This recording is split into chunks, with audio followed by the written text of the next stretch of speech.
Hey folks, welcome to another set of ICP video notes.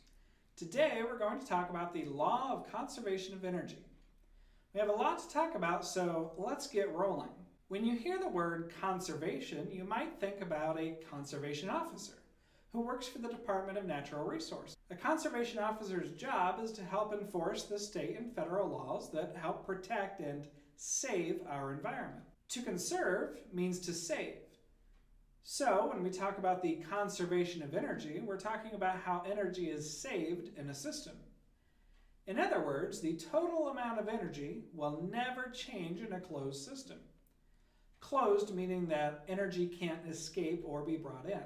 So you might have noticed that when working on your skate park simulation, that once you started your skater, his total energy, this gold bar, did not change. The only way to change the total energy is to change some of the variables within the system, such as how high the skater is off the ground or how much mass the skater has. If you'll remember our potential energy equation, P equals mgh, there are three things that could change the potential energy: mass, acceleration due to gravity, and height. Remember that kinetic energy is the energy of motion.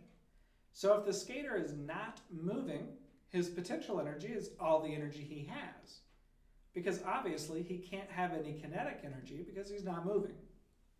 In other words, the potential energy before the skater starts moving is going to be equal to the total amount of energy the skater has. So let's go ahead and take our skater and move him around at different heights. When we put him up here at 6 meters, we notice that his total energy is pretty large. If we move him down to 3 meters, his total energy goes down about halfway. And if you keep moving him down, his potential energy, and therefore his total energy, decreases. Once you get down to the 0 meter mark, his total energy is 0 because his potential energy has to be 0 because the height is 0. In this simulation, you can also change the mass. If we increase his mass, his total energy will increase. And if we decrease his mass, his total energy will decrease. If we could change the acceleration due to gravity, say move the skater to another planet or on the moon, then once that gravity changes, his potential energy and total energy would also change. All of these changes that we've looked at occurred before we set the skater loose to move. Once we press play and let him go, we can watch his total energy remain constant. The only thing that changes is how much potential and how much kinetic energy he has. Our total energy does not change, but we can convert his potential energy to kinetic energy. Another way to think about that is if you're holding a ball up at a certain height, you are giving that ball a certain amount of potential energy because you're giving it a height off the ground. That energy is then stored in the ball until you let go of it. Once you let go, the potential energy decreases because it starts to go towards the ground, and its height is decreasing. But we don't lose the potential energy, it just converts to kinetic because now it's moving, and it moves faster and faster until it hits the ground. So if we move the skater back up at the top and watch him go back and forth, we can observe his potential energy converting into kinetic. As he descends the track, he gains kinetic energy and therefore speed. But at the bottom of the track, when he has no potential energy, he's going as fast as he ever will go because his kinetic energy is at an all-time high. Once he starts going back up the track, he's gaining more potential energy, so he's losing kinetic energy. That kinetic energy converts to potential, so he starts to slow down. And he moves his way back up the track until he's all the way at the top and he stops for a moment to go back down this way. Once he stops here, he's back at his maximum potential energy place. It's extremely important to realize, as you watch the skater go back and forth, that his total energy never changes. This is just the law of conservation of energy. That's what we said from the very start of these notes. The total energy doesn't change. So since we know our two energy equations, we could use those to find the total amount of energy at any point in an object's travel. We usually stick with objects that are falling or on a track similar to the skater. Since we're talking in closed systems and we don't lose and we don't lose any energy to heat or work, which we'll learn about later, we know that our total energy remains constant, and it's made up of whatever kinetic and potential energy we might have. So we could come up with an equation that the total energy is equal to the kinetic energy plus the potential energy. We can use that information for a number of calculations, so let's go ahead and go to the board and do an example problem.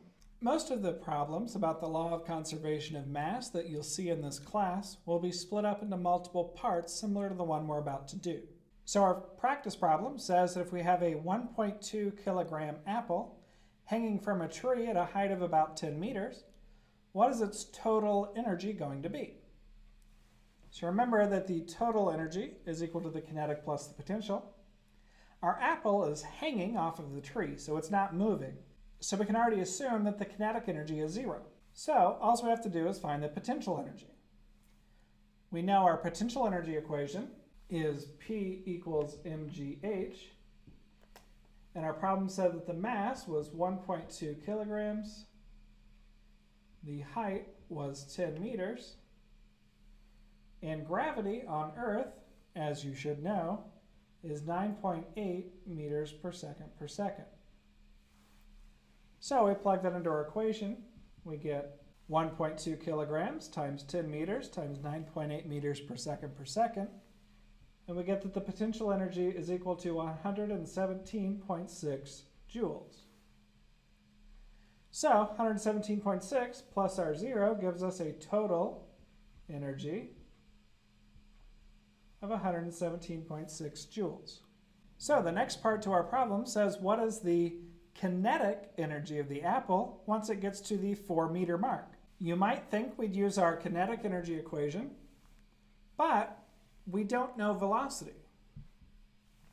So we have to go back to our potential energy. We know P equals mgh. At this point, our mass is still 1.2 kilograms. Gravity is still 9.8 meters per second. And the height now is 4 meters. So when we find potential energy, you get 47.04 joules. And then we take our total equals kinetic plus potential. We're looking for kinetic, so the kinetic is equal to total minus potential. And so we take our total, 117.6 joules, minus our potential at 4 meters, 47.04 joules, and we get that the kinetic energy at 4 meters is equal to 70.56 joules. The next part to our problem asks, what is the speed of the apple at 4 meters? Now we're looking for speed. We know the kinetic energy. We know the mass. We can use the V equals equation over here. So we have V equals the square root of twice the kinetic energy divided by the mass. That's going to equal the square root of 2 times 70.56 joules. That's, again, the kinetic energy at 4 meters, divided by our 1.2 kilograms. We'll do the stuff inside the square root first, then square root, and you get the velocity to be 10.8 meters per second. So our last problem asks, what is the maximum speed of the ball, which will be right before it hits the ground, when its potential energy is 0 because the height is 0, and its kinetic energy makes up all of its total energy. So in this case, our total energy, which normally equals K plus P, we just said potential is equal to 0, so the total energy is equal to the kinetic energy. So now we can say for sure the kinetic energy is 117.6 joules. We're looking for velocity, so we're going to use the V equals equation again. We get V equals the square root of 2 times 117.6 joules divided by the mass, which is still 1.2 kilograms. And we get that our velocity is equal to 14 meters per second. Well, folks, that's all for today. I hope this video was helpful in your learning of the law of conservation of energy.